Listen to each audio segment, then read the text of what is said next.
para todos, un gusto estar de nuevo aquí con ustedes en Voz Live. Esta es nuestra cita diaria, información y actualidad completamente en vivo. Yo soy Verónica Silveri, me pueden encontrar como @VerónicaSilveriP en todas las plataformas digitales. Antes de empezar, lo que veíamos era la sesión del Senado. Caras de líderes como Chuck Schumer nos deja mucho que pensar, veremos qué sucede con esto y por supuesto será uno de los temas que trataremos el día de hoy. Antes de empezar, por favor, vaya y suscríbase a nuestro canal de YouTube. Se lo digo siempre, allí nos encuentra como @VozMedia. Comente, denos like, pulse ese pulgar arriba y comparta para que podamos llegar también a muchas más personas. Estamos en vivo también en Facebook y en Rumble. La noticia de hoy, se lo decíamos, es que los republicanos, y un grupo de 8 demócratas han llegado a un acuerdo para reabrir el gobierno. Por otro lado, directivos de la BBC dimiten tras descubrirse que manipularon los videos e imágenes del presidente Trump el 6 de enero del 2021. Allí veíamos la imagen del Senado. Ahora, ¿qué es lo más destacado que pueden conseguir en nuestra página web voz.us? Se lo repetimos, allí tiene el URL voz.us para que ingrese y vea las noticias más destacadas del día. ¿Cómo no? El cierre de gobierno, y es que tras semanas de estancamiento, demócratas y republicanos del Senado han alcanzado un acuerdo bipartidista para avanzar en la reapertura del gobierno federal cerrado durante, escuche bien, 40 días. Todo esto mediante un paquete de 3 proyectos de ley de gastos y una resolución de continuidad actualizada que extendería la financiación hasta el 30 de enero de 2026. Allí en pantalla estamos viendo ahora la noticia. Esta resolución no solo es el primer paso hacia la reapertura del gobierno, sino que revertiría los despidos de trabajadores suspendidos implementados por la administración y garantizaría que reciban el pago retroactivo por el tiempo no elaborado. El presidente del Comité de Asociaciones del Senado, Susan Collins, republicana por Maine, fue la figura central en la negociación del acuerdo bipartidista. Sin embargo, un trío clave del caucus demócrata e independiente resultó decisivo para encontrar una vía en adelante. Distintos senadores, incluidos la demócrata por New Hampshire, y la votación quedó en 60-40. Ahora, la noticia no cayó bien en el ala radical del Partido Demócrata. Escuchamos lo que dijo el senador Bernie Sanders. Vamos a escucharlo.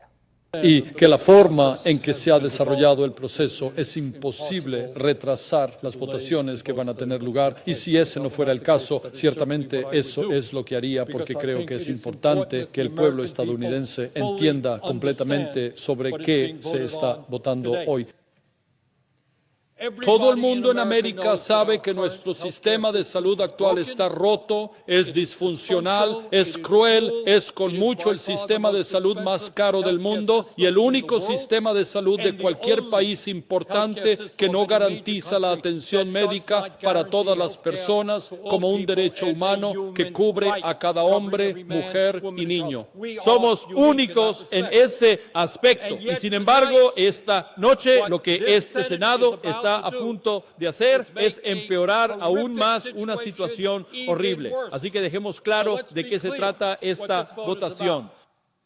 Si esta votación tiene éxito, más de 20 millones de estadounidenses verán al menos un doble aumento en sus primas en la ley de cuidado de salud asequible. En mi estado de Vermont y en todo este Sanders no fue el único. Chuck Schumer, líder de la minoría, también se manifestó en contra de reabrir el gobierno. Se lo decíamos hace unos minutos. Vamos a escuchar qué dijo Schumer. Que quede claro, independientemente del resultado de esta votación, esta lucha continuará y debe continuar. Los demócratas deben luchar porque millones de familias perderán su cobertura médica. Debemos luchar porque los niños que mueren de cáncer no tendrán cobertura médica. Debemos luchar porque un adulto mayor no puede pagar $25,000 al año. En cuanto al seguro médico, debemos luchar para evitar la ruina financiera de millones de personas. Y que no quepa duda, el pueblo estadounidense sabe quién les está causando este trauma en el sistema de salud: Donald Trump y su equipo. Se espera el debate y la votación final sobre el paquete completo que incluye la resolución continua para extender el financiamiento, se lo decíamos, hasta el 30 de enero de 2026. Fuentes indican que las votaciones adicionales podrían realizarse hoy lunes 10 de noviembre, posiblemente en la tarde o noche una vez liberado el texto final del proyecto. Extiende el financiamiento a niveles actuales, revierte despidos de trabajadores federales y garantiza pago retroactivo. Ahora, incluye financiamiento completo para SNAP, ayuda alimentaria, hasta septiembre de 2026 y agencias claves como la FDA.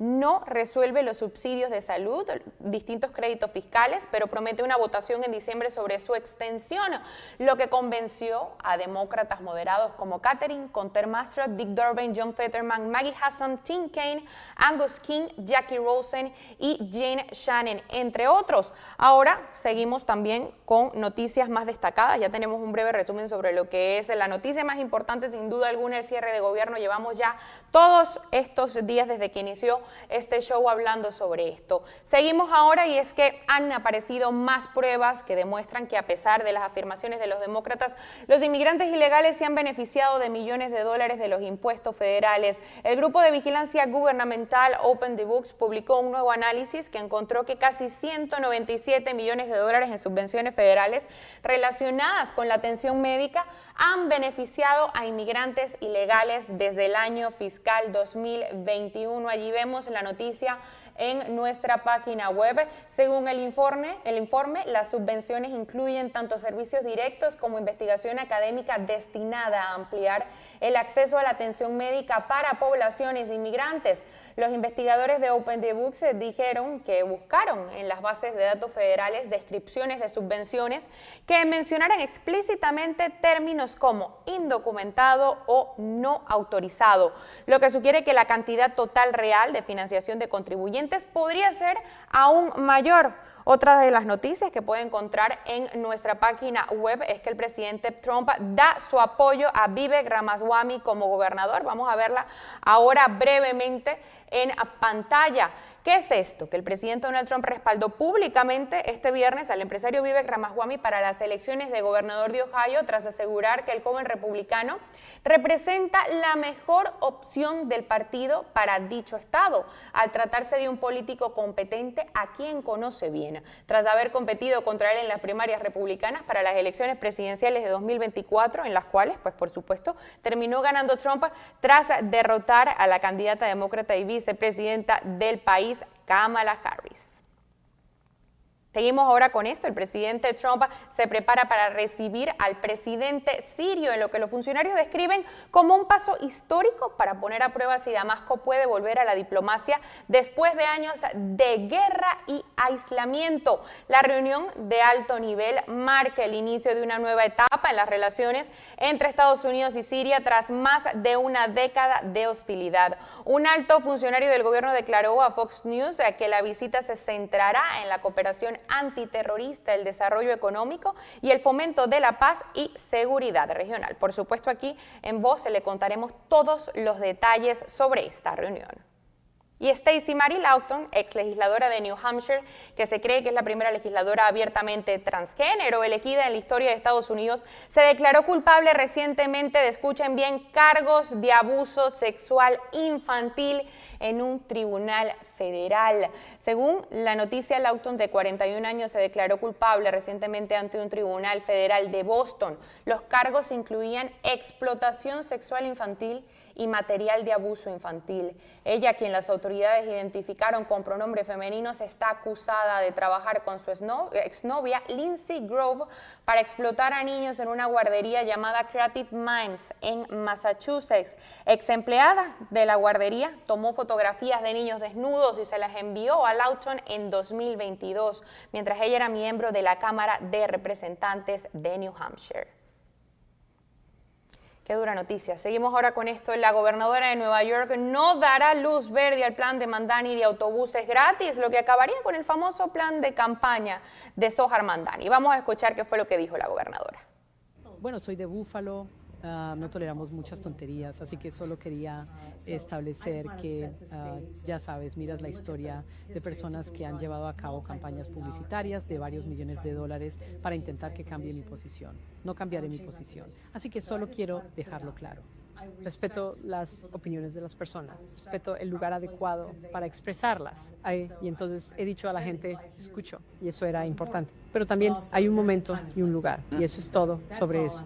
No, he tenido conversaciones sobre esto en este viaje, pero muchas conversaciones, diría, durante el verano y el otoño que fueron importantes y llevaron a un entendimiento de lo que está en el ámbito de lo posible. Y así comienzan a caerse las promesas de Mamdani. Vamos a irlas contando, esta es una de las primeras que le contamos. Seguimos ahora con esto, uno de los temas principales también de este programa el día de hoy. La semana pasada contábamos aquí, el día jueves, que un informe interno de la BBC, Servicio Público de Radio y Televisión de Reino Unido, público, reveló que desde la corporación británica se manipularon imágenes y palabras de Donald Trump el 6 de enero de 2021. El objetivo fue que pareciese que el presidente, quien por aquel entonces concluía su primer mandato, alentaba a los congregados en los aledaños del Capitolio a causar disturbios que se produjeron en aquella fecha. En este informe al que tuvo acceso el diario británico The Telegraph se detalló que desde el panorama a un programa de investigación de la BBC se editaron imágenes y discursos en un episodio emitido poco antes de las últimas elecciones presidenciales para hacer creer a la audiencia que Trump lideró aquellos altercados. Ahora la cadena pública británica enfrenta una crisis de credibilidad luego de la renuncia de su director general y la jefa de noticias y actualidad en medio de acusaciones por la manipulación de un discurso del presidente Trump. David, de 58 años, presentó su dimisión este domingo tras 5 años al frente de la corporación. En una carta al personal afirmó dejar el cargo y esto es completamente su decisión. También admitió que aunque la BBC está funcionando bien, se cometieron algunos errores por los cuales ella debería asumir la máxima responsabilidad. Turns, por su parte, explicó que la situación había alcanzado un punto en el que está causando daño a la BBC, una institución que ama, y agregó que como responsable de noticias y actualidad, la última responsabilidad recae en ella. Mire, y para hablar sobre este tema el día de hoy nos acompaña Franklin Camargo, comentarista político de PragerU, y Manuel Aguilera, periodista. Bienvenidos ambos. Los invitamos porque son personas de medios y queríamos una opinión mixta entre el lado del periodismo y el lado político. Vamos a ver primero el video manipulado por la BBC para hablar sobre esto. Vamos a marchar hasta el Capitolio y estaré allí contigo y lucharemos. Lucharemos con todas nuestras fuerzas. Vamos a marchar hasta el Capitolio. Y vamos a animar a nuestros valientes senadores y congresistas.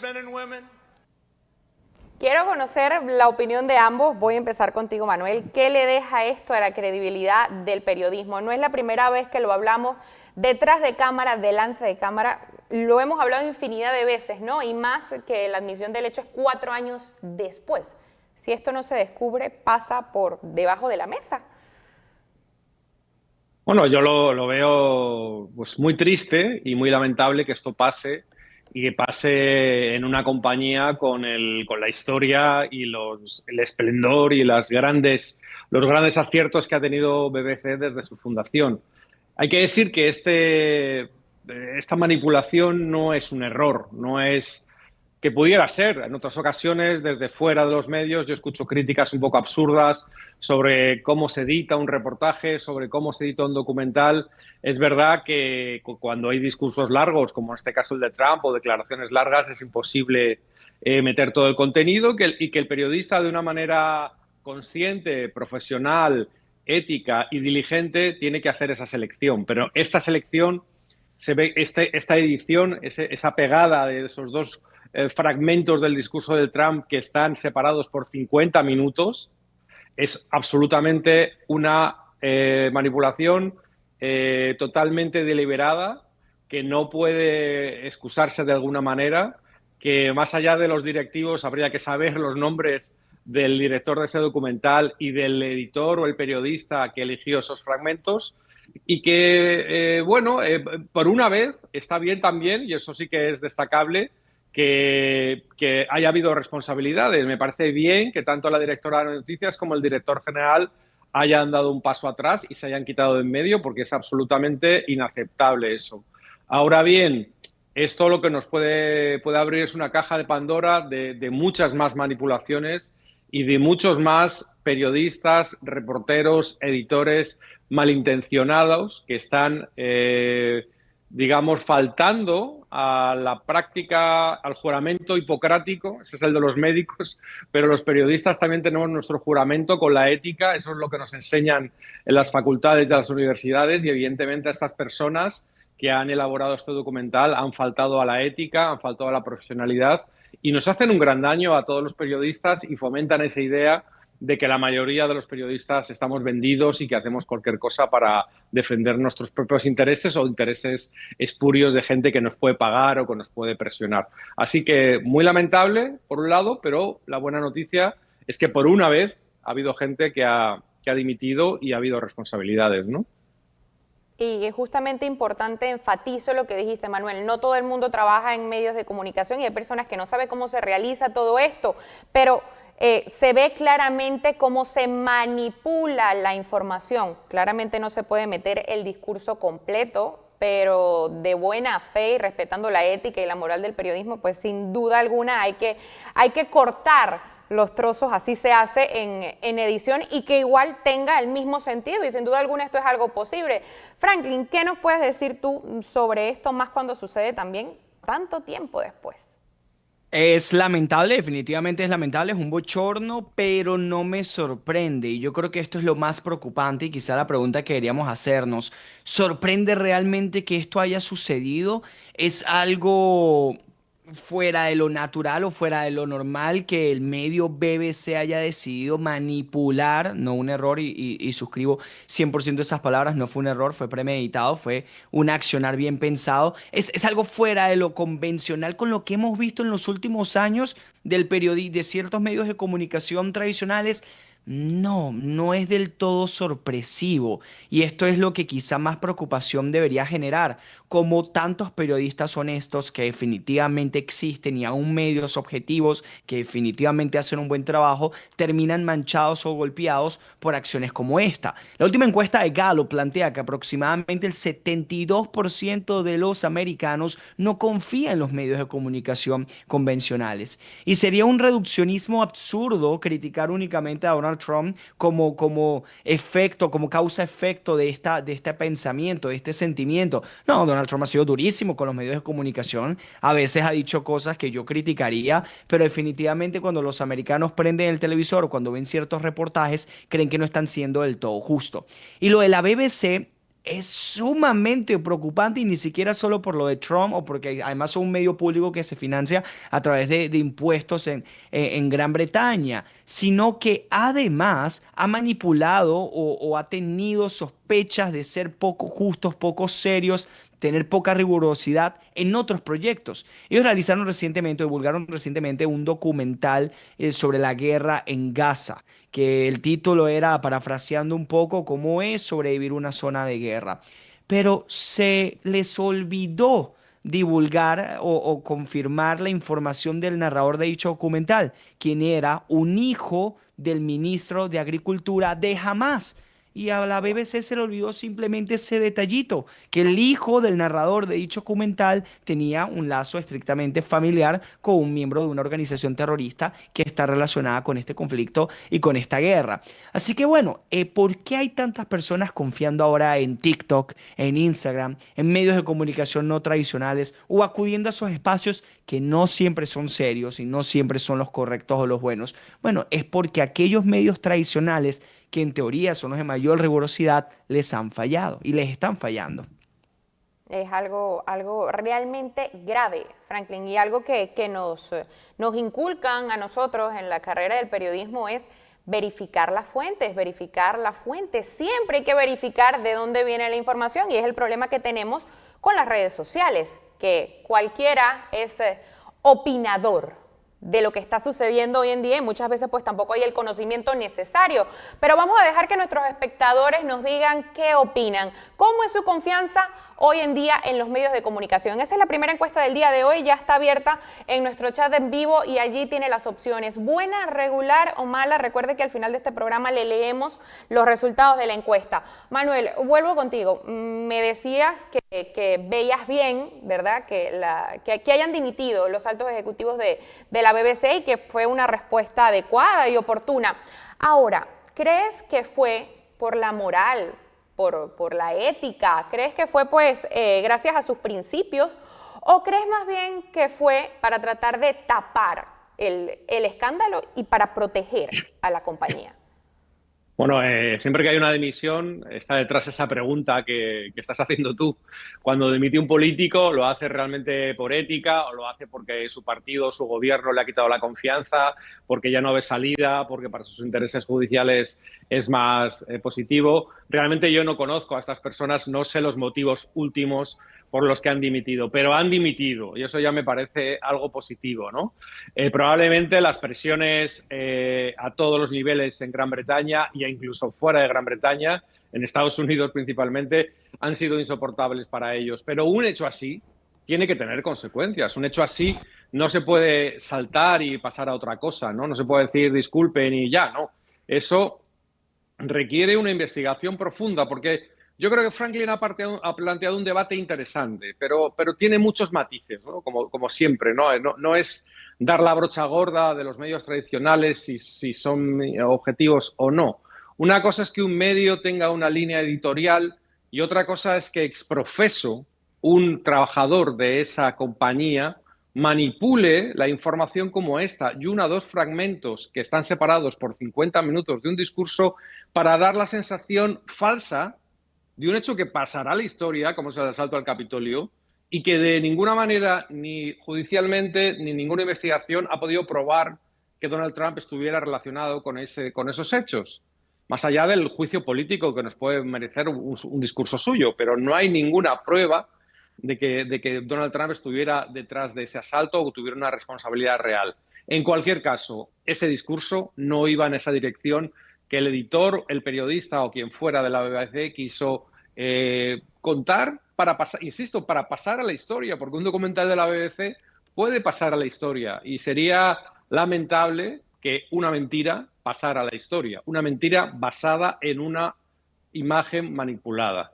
Entonces, yo creo que es interesante la dimisión, no conozco los motivos últimos, pero me parece bien. Si ha sido de motu propio, les aplaudo. Si ha sido por presiones, aplaudo a los que les han presionado para que salgan. Y a partir de aquí, también lo ha hecho Franklin, hay trabajos de BBC que se han puesto en cuestión, porque tiene posicionamientos tendientes a la izquierda en muchos de sus planteamientos. BBC es una cadena pública pagada con el dinero público de los británicos y como tal tendría que estar al margen de las luchas políticas, que sabemos que en Gran Bretaña son conservadores y laboristas, conservadores derecha, laboristas de izquierda, debería estar al margen de eso y dedicarse a informar.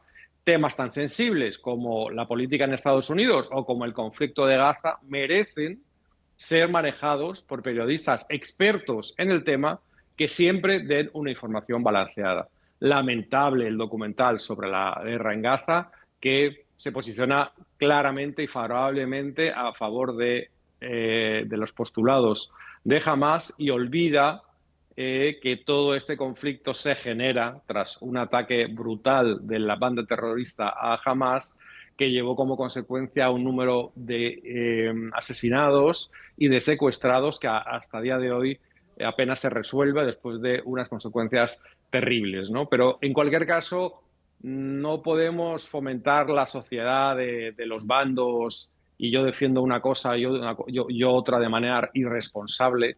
Tú no puedes defender la causa palestina mintiendo sobre la guerra en Gaza o sobre los orígenes y las causas de la guerra en Gaza. Tú no puedes defender una posición liberal, izquierdista en Estados Unidos, que tienes todo el derecho a hacerlo, pero no en base a mentiras, a manipulaciones de un discurso. Así que creo que, ya cerrando con lo de la dimisión, me parece importante la dimisión porque la dimisión crea un debate. Están realmente los directivos de los medios controlando el trabajo de sus empleados hasta el punto de asegurarle a la audiencia de que la información que ve está balanceada?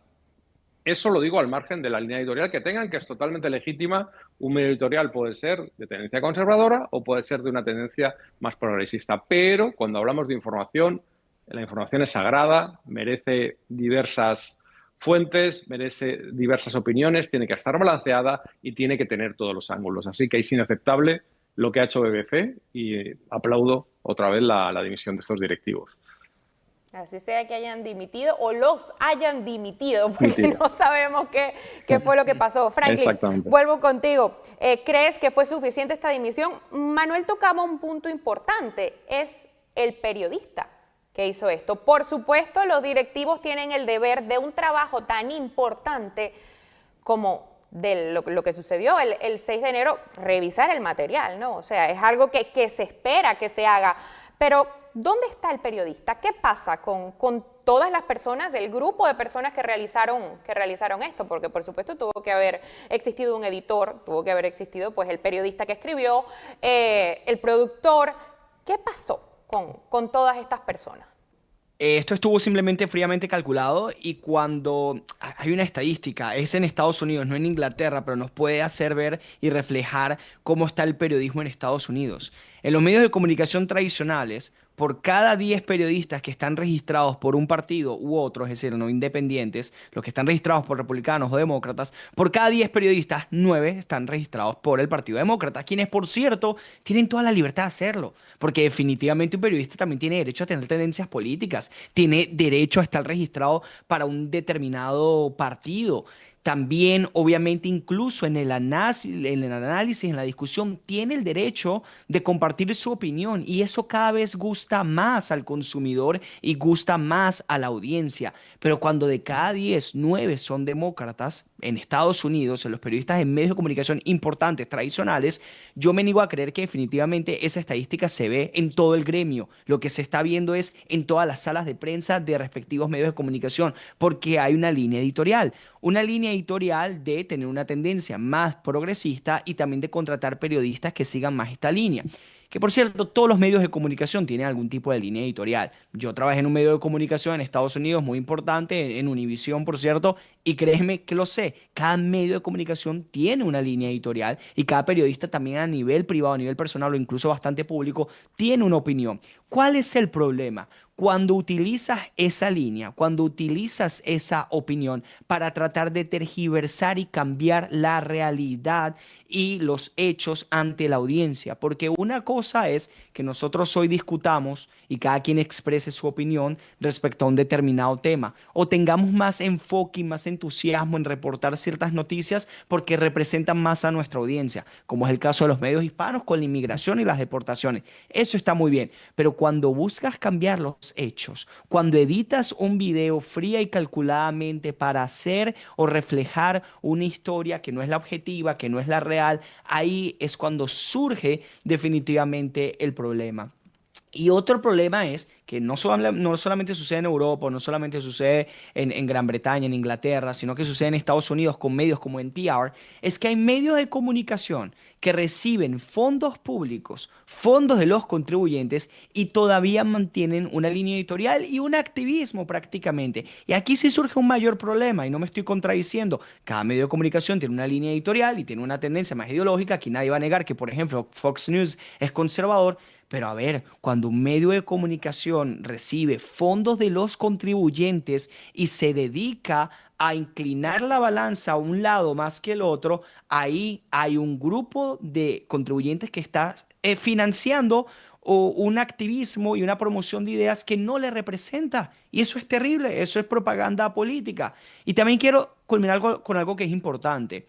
El rol del periodismo es retar al poder, a todos. Por eso a mí no me molesta cuando le hacen preguntas difíciles a Donald Trump. Eso está bien. Al poder hay que retarlo, al poder hay que cuestionarlo, sea del bando y sea del partido que sea. De hecho, invito a mis amigos conservadores que hagan lo propio con Donald Trump, porque Donald Trump les debe a ustedes respuestas, nos debe a nosotros respuestas. Y eso está bien. El problema está cuando presionas a Donald Trump y luego vas a donde Joe Biden y le preguntas cuál es su sabor de helado favorito. El problema está cuando retas a J.D. Vance y no haces lo propio con Kamala Harris. O cuando muestras a Donald Trump equivocarse en un discurso, pero luego intentas esconder el declive cognitivo de Joe Biden durante 4 años. Y eso ha sucedido en los medios de comunicación en Estados Unidos. Y eso es profundamente preocupante porque ante este escepticismo y duda que existe de los americanos, que está bien justificado, terminan acudiendo a otros espacios que no son necesariamente los más fiables, pero que surge como una necesidad. Y esa necesidad es producto de la propia ineficiencia de la mayoría o de muchos medios de comunicación. Tienes toda la razón. Mira lo que nos dice Melvina Pérez en nuestro chat en vivo, hablando justamente de estos medios de comunicación hispanos. Deben demandarlos a todos, Telemundo y Univisión. Yo los dejé de ver, puras mentiras y todo en contra de Trump. Dices algo sumamente importante, Franklin, y es eso, la línea tan delgada de la línea editorial y respetar tu línea editorial. Yo siempre lo digo, la imparcialidad existe, por supuesto, pero todos los medios de comunicación tienen una línea editorial, pero eso no te debe incitar a manipular la información que tú estás dando, y si cuentas de un lado, pues también debes contar del otro lado. Muy buenos los ejemplos que nos dabas, y sin duda alguna estas son acciones que hacen que los medios de comunicación pierdan poder ante las voces independientes. Y con voces independientes no me refiero a periodistas independientes, sino a personas que en redes sociales dan su opinión y su opinión se transmite como si fuese información. Allí hay un verdadero peligro. Vamos ahora con más asuntos y justamente vamos a hablar de voces independientes. Un análisis de Reuters detalla cómo personas influyentes de derecha y funcionarios de la administración Trump han formado una poderosa alianza, colaborando para confrontar a sus adversarios y transformar el panorama mediático. Este cambio se produce en un contexto donde un número creciente de plataformas sociales y medios tradicionales se muestran favorables a Trump. Este análisis se basa en una revisión de más de 300 horas de podcast, programas de televisión y miles de publicaciones en redes sociales, también entrevistas con 48 personas, entre ellas personajes influyentes, funcionarios electos, estrategas políticos y propietarios de medios de comunicación, y un examen de documentos judiciales. Este informe demuestra una realidad o un descrédito a las voces independientes que han hecho frente a medios como la BBC y otros, Manuel. Bueno, a mí me sale un poco de urticaria, me sale un poco de... Cuando escucho que un gobierno está manejando con influencers o con periodistas o con medios un relato, no me gusta y me hace ya ponerme a la defensiva. Quería partir de una premisa que ha tocado Franklin de Estados Unidos, pero que yo estudio en España periodismo y puedo avalar ese dato. Yo cuando estudié periodismo, hace muchos años, lamentablemente, pero en mi clase, la mayoría de los estudiantes de periodismo eran de izquierdas. Era así. O sea, el periodismo es una profesión que al menos durante los 90 o incluso durante el siglo pasado, y creo que en este también, se detectaba como algo medio literario, medio poético, medio romántico, medio salvador, medio servicio público, que ahí sí es verdad, pero que era muy compatible con gente de la ideología de izquierdas. Y eso no debería pasar nada si ese estudiante de izquierdas entiende lo que está estudiando y entiende que más tarde debe manejarse con objetividad, independientemente de lo que vote en su vida privada, que no tiene que afectar a su trabajo. Eso por un lado. La mayoría de los periodistas son de izquierdas, yo diría a nivel mundial. Lo hemos visto en Estados Unidos con la encuesta que ha citado Franklin. Yo doy fe que en España también. Y yo conozco muchos países de Latinoamérica, he sido consultor de medios, he viajado por allí y más o menos es lo mismo. Creo que no sé por qué hay una querencia de la ideología izquierdista por estudiar periodismo. Segundo, es cierto... Letras en general, te interrumpo, Manuel, sí, pero es que es así, sí. se ven las facultades de las universidades, casi bueno, todos estudian... Y no vamos a hablar de ciencias políticas, por ejemplo, que todos los profesores son comunistas y tal, etcétera. Bueno, pero a ese hecho, que la mayoría de los medios, en Estados Unidos en este caso, son una tendencia más bien centro-izquierda. Eso es real. Yo digo que respeto todas las líneas editoriales, pero si hay 10 medios en un país, lo ideal es que 5 tuvieran una línea progresista y 5 conservadora. En Estados Unidos ha pasado que ha habido una gran mayoría de medios de progresistas o de izquierdas, vamos a llamarlo de esa manera.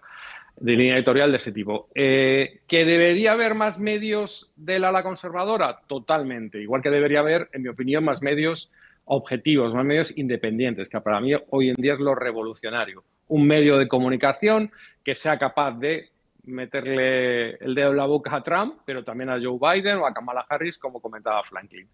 Ese movimiento en Internet de podcasters, de influencers, de blogueros, de la derecha, puede ser positivo y vale para el equilibrio. Pero eso, por un lado, digo que es una jungla en la que si tenemos problemas para aplicar los principios éticos del periodismo en compañías grandes y con mucho personal, imagínense aplicar criterios éticos a una persona que se sienta en su casa, enciende su luz y se pone a hablar y a lo mejor no es ni periodista, o a lo mejor no tiene estudios, a lo mejor sí, a lo mejor es una persona con ética que es capaz de...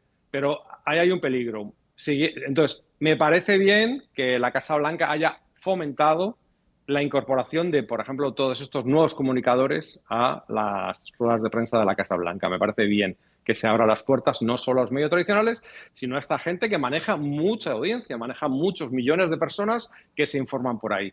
Ahora, que coordinadamente un gobierno, en este caso la administración Trump, se alíe con una serie de comunicadores para lanzar un mensaje, pues yo no lo compro, ¿no? Yo como periodista, como comunicador que promueve la independencia del cuarto poder, que somos independientes y estamos, también lo ha mencionado Franklin, para controlar al poder, yo no me siento a gusto con ningún político. Esta semana pasada escribí un artículo en Diario de las Américas que era: un buen periodista no puede ser amigo de un político. Tú puedes tener tu tendencia, puedes tener tu línea editorial, pero jamás te puedes plegar a los intereses de un político, sea de derechas, sea de izquierdas, sea gobierno o sea oposición.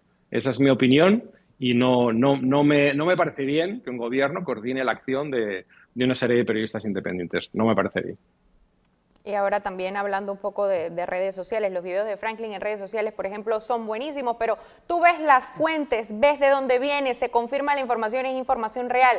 Franklin, ¿tú crees que existe miedo de grandes cadenas a, por ejemplo, podcasts como los de Joe Rogan u otros que también pues tienen muchísimo éxito?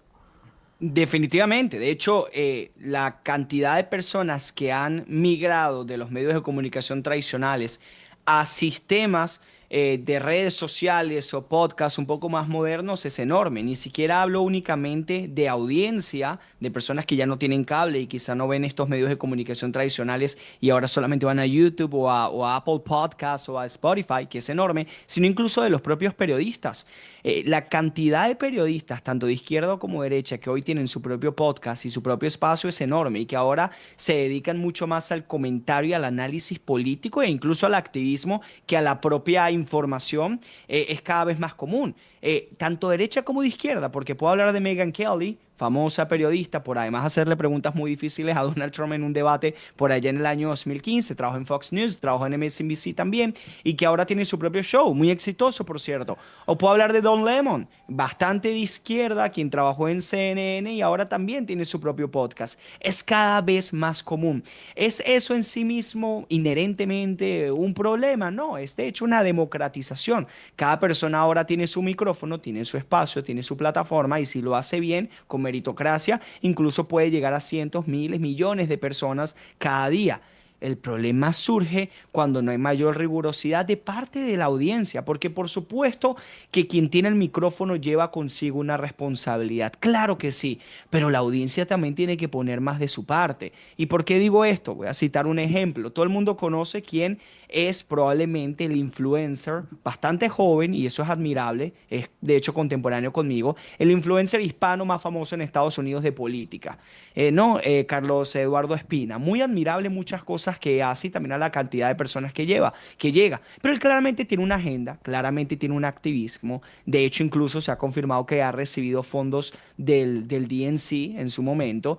Y el problema estaría de las personas en confiar toda la información y todas las noticias en una persona que no es periodista, que no es objetiva y que incluso recibe fondos del DNC. Y sus videos llegan a millones de personas cada día. ¿Lo voy a culpar yo a él, quien ni siquiera estudió periodismo en la universidad y que Además, no intenta ni siquiera transmitir un gramo de objetividad, no. Lo culparía en dado caso a una audiencia que toma todo lo que él dice como la verdad absoluta. Y ahí nos lleva el problema quizá actualmente de nuestra sociedad, que es el sesgo de confirmación. La mayoría de las personas consumen contenido con el cual van a estar de acuerdo y no contenido que quizá puede incluso retar nuestras propias ideas y nuestras propias premisas. Yo creo contenido en redes sociales, creo contenido en Instagram, bastante político, bastante ideológico. Yo tengo una ideología marcada, yo soy radicalmente anticomunista, radicalmente antisocialista, soy una persona de derecha, pero aún así todas las cosas que digo intento ser lo más factual posible.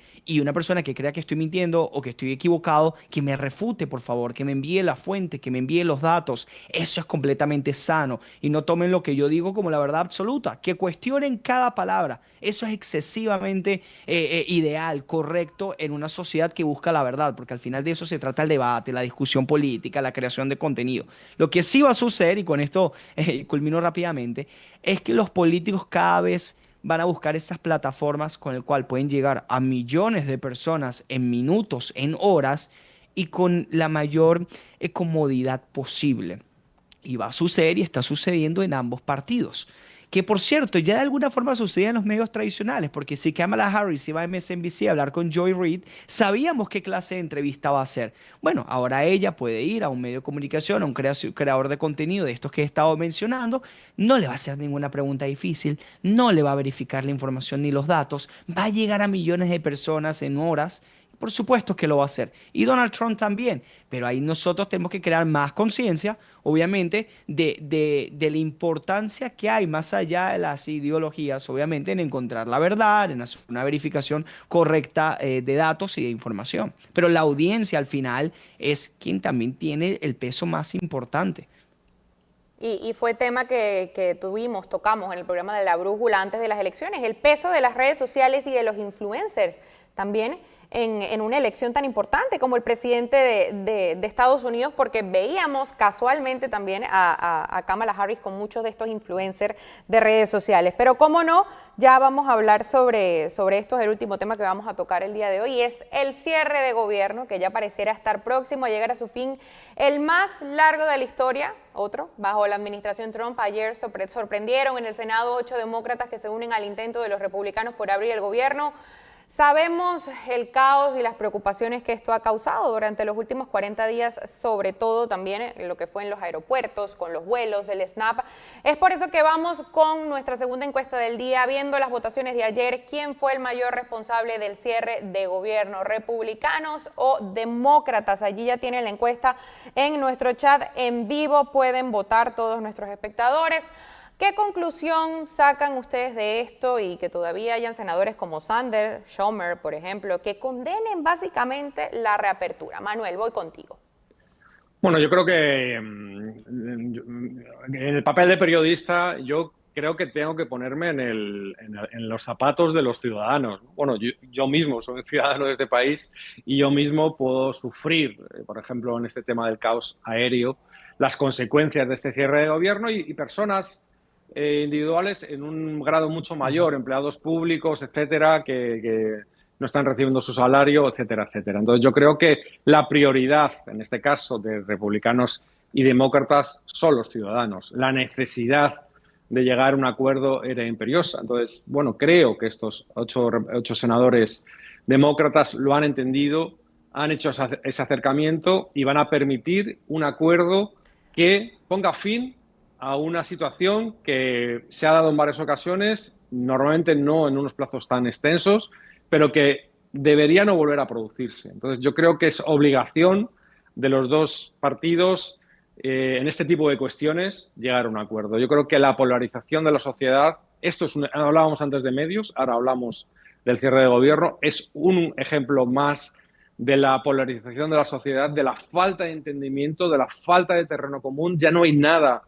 Parece que no hay nada que una republicanos y a demócratas, ni siquiera el bienestar del pueblo en cosas tan básicas como esto, como un cierre de gobierno, que saben que nos va a impactar a todos, especialmente a los empleados públicos. Entonces yo lo celebro. Tampoco me parece mal que algunos demócratas no se sientan de acuerdo con lo que se va a firmar, están en su derecho, pero yo aplaudo y apelo a la responsabilidad de esos 8 demócratas que han negociado y han llegado a un acuerdo, seguramente no a los límites que a ellos les gustaría, pero al final el ciudadano se va a ver favorecido porque esta situación se reconduzca y se vuelva a la normalidad. Franklin, ahora, viendo que son 8 demócratas los que votan a favor de los republicanos, ¿se puede decir que hay un grupo no tan radicalizado en este bando o es como dice Manuel que velan también por los intereses de los estadounidenses? Hay un grupo no tan radicalizado, yo creo que el líder y quizá uno de los únicos miembros es Fetterman, quien ha estado votando consistentemente a favor de abrir el gobierno. John Fetterman, recordemos, senador de Pennsylvania, aquel que tuvo un desafortunado derrame cerebral hace unos 2 años, justo antes de su elección, y que ha sido duramente criticado por parte del ala más progresista. Vota más del 90% de las ocasiones con los demócratas, votado en casi todos los proyectos de ley que impulsaba la administración Biden a través de la legislatura o liderazgo de la legislatura, pero aún así lo quieren fuera por algunas posiciones en política exterior y por alguna cosa que ha dicho en cuanto a la seguridad fronteriza a favor de Trump, obviamente.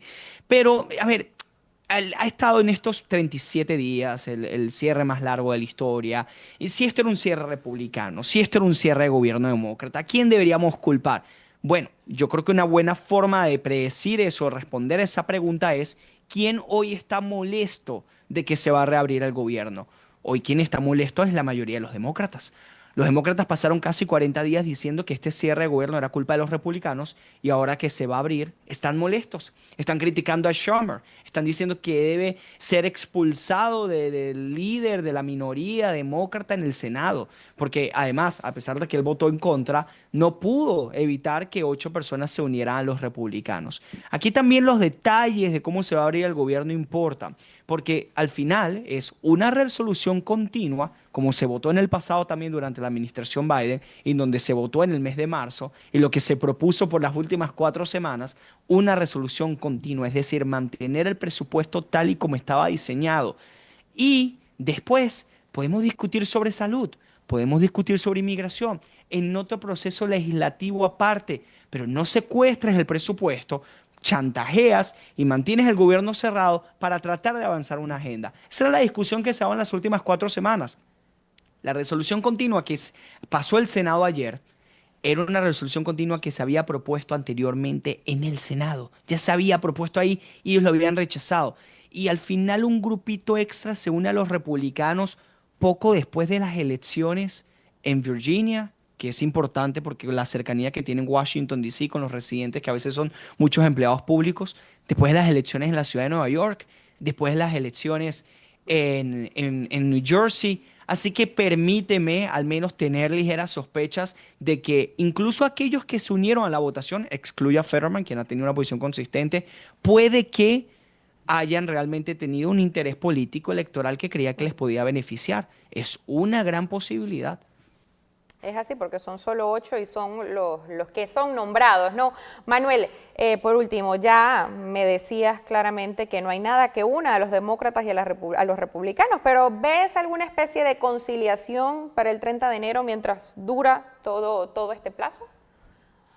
Hombre, está interesante lo que comentaba Franklin del análisis electoral, porque al final cada distrito cada territorio tiene su peculiaridad, ¿no? De donde eres elegido, pues tiene un electorado que tiene una cierta tendencia. Entonces, está esa doble obligación de servir al partido y servir a tu electorado, ¿no? Yo creo que al final el sistema de Estados Unidos, yo creo que promueve que tu prioridad sea el ciudadano, sea el votante. Entonces, dentro de esas prioridades y dentro de un país tan extenso, con una población tan diversa, de tantos orígenes, hace ver que, y lo digo para republicanos y para demócratas, lo puedo decir para María Elvira Salazar, por ejemplo, que es de aquí, congresista en el sur de la Florida, y que, digamos que apoyando ciegamente las políticas de Trump, yo he denunciado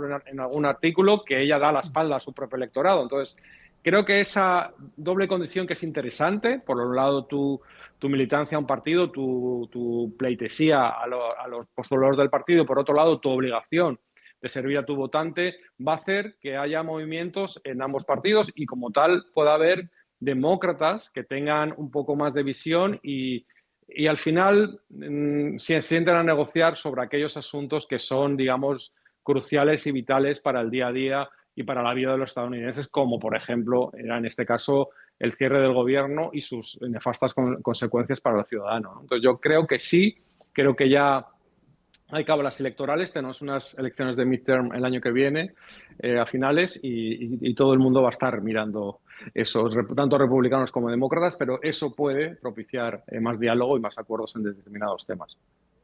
Franklin Camargo, Manuel Aguilera, muchísimas gracias por acompañarme el día de hoy para tocar todos estos tópicos tan importantes de actualidad. Gracias. Gracias a vosotros. Nosotros vamos a una breve pausa y ya volvemos con mucha más información. Si estás pasando por ansiedad o depresión, no tienes que enfrentarlo sola. Con Voz Salud tienes acceso ilimitado a terapia y consultas médicas virtuales o en persona y a más de 400 medicamentos, incluyendo los que tratan la salud mental, totalmente gratis. El apoyo comienza desde solo $1 al día. Visita salud.voz.us y empieza a sentirte mejor mucho más pronto. Breve que fue esa pausa y los tenemos siempre actualizados de la lucha antinarcotráfico. El secretario de Guerra, Pete Hegseth, informó en su cuenta de X el ataque a 2 narcoembarcaciones en el este del Pacífico. Aseguró además que ambos ataques se llevaron a cabo en aguas internacionales y en cada embarcación viajaban 3 narcoterroristas. Estos resultaron muertos. Ningún miembro de las fuerzas estadounidenses resultó herido. Bajo la presidencia de Trump estamos protegiendo a la patria y acabando con los terroristas del cártel que desean dañar nuestro país y a su pueblo. Estas fueron sus declaraciones. Y el gobierno del presidente Donald Trump pidió el viernes a un juez federal que aprobara la deportación de Kilmar Abrego García a Liberia, argumentando que se habían superado todos los obstáculos legales. La solicitud presentada el viernes es el último intento del gobierno por deportar a Abrego García por segunda vez tras su regreso de El Salvador a principios de este año. El Departamento de Justicia solicitó a la jueza del distrito, Paula Chinis, que autorizara la deportación, argumentando que Abrego García no había demostrado que enfrentaría la persecución en Liberia. Sus abogados argumentan además que Abrego García es víctima de represalias procesales, señalando que Costa Rica se había ofrecido a recibirlo en su vuelo de deportación bajo un estatus de refugiado. Estados Unidos afirmó que no lo enviaría a Costa Rica a menos que aceptara declararse culpable de cargos como trata de personas. Y el presidente Donald Trump concedió el perdón presidencial a una extensa lista de personas acusadas de intentar invalidar los resultados de las elecciones de 2020. Entre los indultados se encuentra el exalcalde de Nueva York, Rudy Giuliani, o el exjefe de gabinete de la Casa Blanca, Mark Meadows. Ed Martin, abogado del Departamento de Justicia especializado en indultos, hizo público los nombres de 77 aliados que fueron perdonados por el presidente.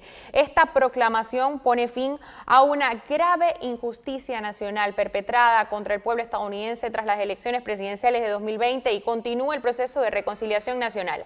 Puede leerse en el comunicado divulgado por Martin. No se deja atrás a ningún MAGA.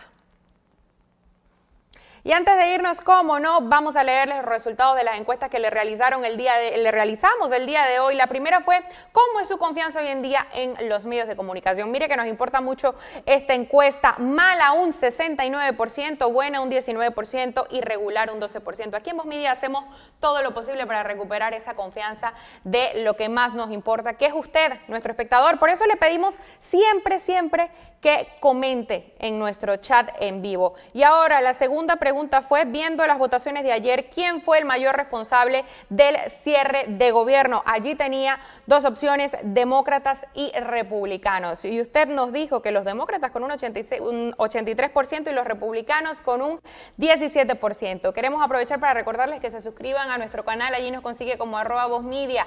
Encienda las notificaciones para que esté al tanto de todas nuestras transmisiones y nuestras coberturas de la Casa Blanca, que las tenemos diarias y completamente en español para usted. Yo soy Verónica Silver, muchísimas gracias.